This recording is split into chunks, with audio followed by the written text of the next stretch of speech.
Good evening, family. My name is Pastor Manor, and on behalf of Pastor Don and leading lady Lonnie Burst, I'd like to welcome you all to our Wisdom Wednesday broadcast. Look, family, I promise you I'm not going to hold you long. I just stopped by this evening to drop this message on you, to drop this little nugget on you, to let you know you're worth it. You're worth it. You are worth it. And guess what? Because you're worth it, you're responsible for making sure everyone else knows that you are worth it. You're responsible for taking care of your mind and your heart. You're responsible. Why? Because you're worth it. You're resilient. You have to be resilient. Resilient, the definition broken down, means capable of withstanding shock without permanent deformation or rupture. Family, you're worth it. I'm telling you. I just stopped to encourage you, to let you know that no matter what is going on in your life, what has happened, no matter who said what, who done what, you're worth it. God came, he hung, bled, and died for you. You're worth it. You are so worth it. You are worth it. And because you're worth it, it is your responsibility to set boundaries, to take care of you, to let people know what you will and what you won't do. You're worth it. I'm telling you, you are worth it. You have to set it and then stand on it. Stop wavering and wavering. Stop letting everybody get in your ear and tell you what to do, what not to do. You are worth it. You have to set the extent of your boundaries. You have to make that decision. See, here in 1 John 4:1, and I'm reading from the Passion Translation, it says, "Delightfully love friends. Don't trust every spirit, but carefully examine what they say to determine if they're of God, because many false prophets have mingled in the world."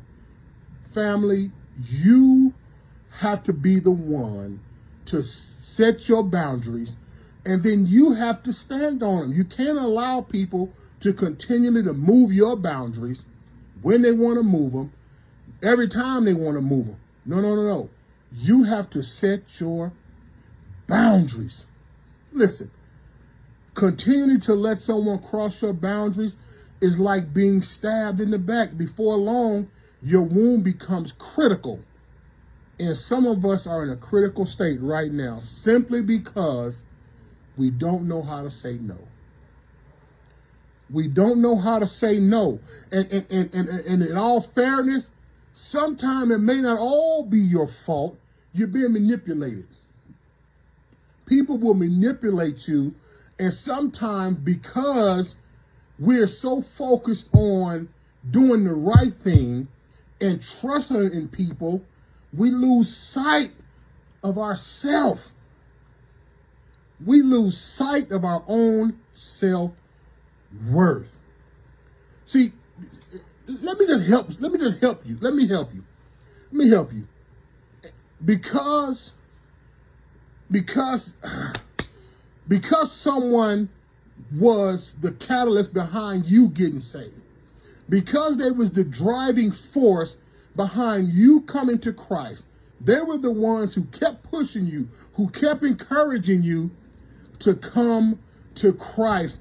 And yes, you finally stepped up and you came to Christ. That still don't give them the right to control your life. You still don't control my life. You don't control my life. And let me help you. See, because God blessed you with the ability to be a blessing to me, does not give you the right to step all over me and to hold me hostage to the point that you feel like anything you want me to do, I must do. No. We often talk about Malachi when it says, will a man rob God? Yes, we push that, and it's in the word. Will a man rob God? And it says, yes, and thy tithes and offerings. But let me add a caveat to that. I'm not adding to the word. I just want you to open your eyes and your ears and just let's just think out of the box for a minute. If God blesses you to be a blessing to me, and you take the credit by holding me hostage and beholding to you, you just robbed God of his glory. You robbed God of his glory. See, family, there's no reason for that. If we're going to teach the word and we're going to live the word, let's let the word be the word. Let's not try to infiltrate ourselves and manipulate people into thinking our way and then take God's credit. Will a man rob God? Come on. We have to be open and we have to be honest. And because you're worth it, you have to set those boundaries. You decide what's best for you. You decide what's best for you. So family, like I said before, I'm not going to hold you long, but I got a few things here that I think will help you to be able to stand on your own 2 feet, take control of your life, and progress at a steady pace. All right? Number 1, name your limit. You name your limit. And once you have sat down and you have prayed and talked to God and you get a clear understanding of what your limits are, you name it and you stand on it. All right? Don't be wavering or wavering. Number 2, tune into your feelings. Hey, we're human. You have good days, you have bad days. You're going to have your ups, you're going to have your downs. But you have to tune into your feelings. Stop letting people tell you how to feel. Stop telling people that this tragedy didn't hurt or it shouldn't hurt as long as it's hurting. No.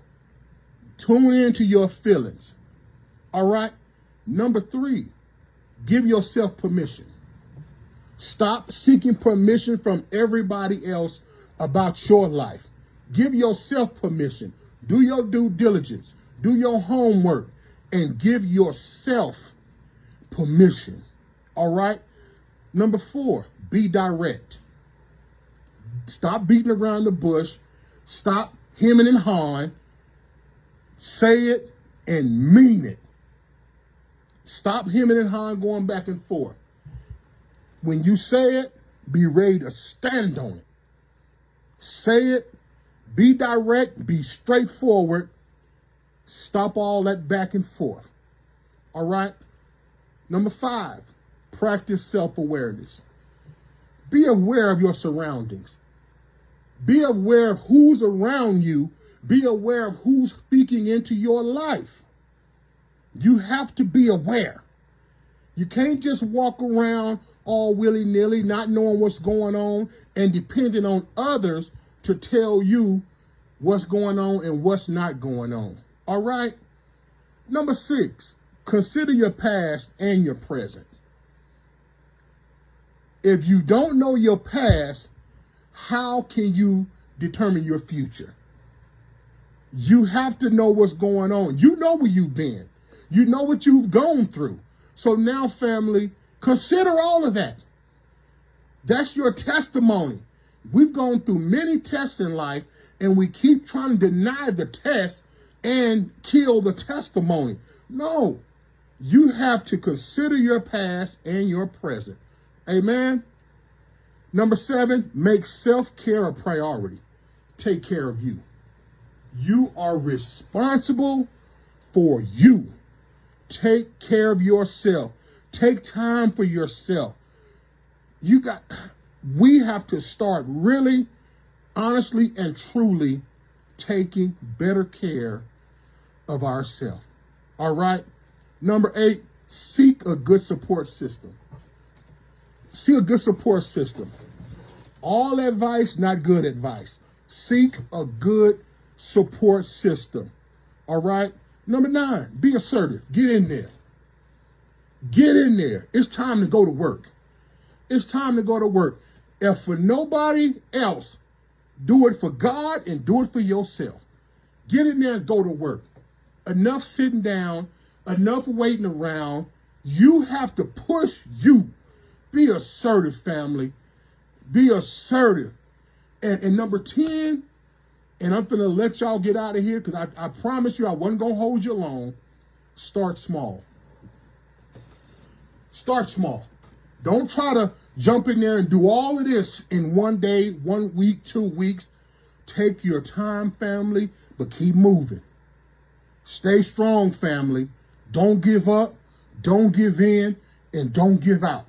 I'm telling you, it's time for you, it's time for me, it's time for us to stand up and take care of ourselves. Why?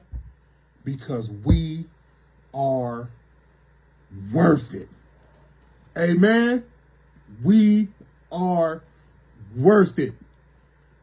We are worth it. I need y'all to get that in your spirit. You are worth it. You are worth it. God came, he sent his son. He sent his only begotten son down here because you're worth it. You are absolutely 100% worth it. So now, when you understand that you are worth it and you start to love on yourself, that love will overflow into other people. Family, thank you. And I want y'all to have a good evening. And remember, at the one, we are one family doing together what we cannot do alone. So long. Good evening, family.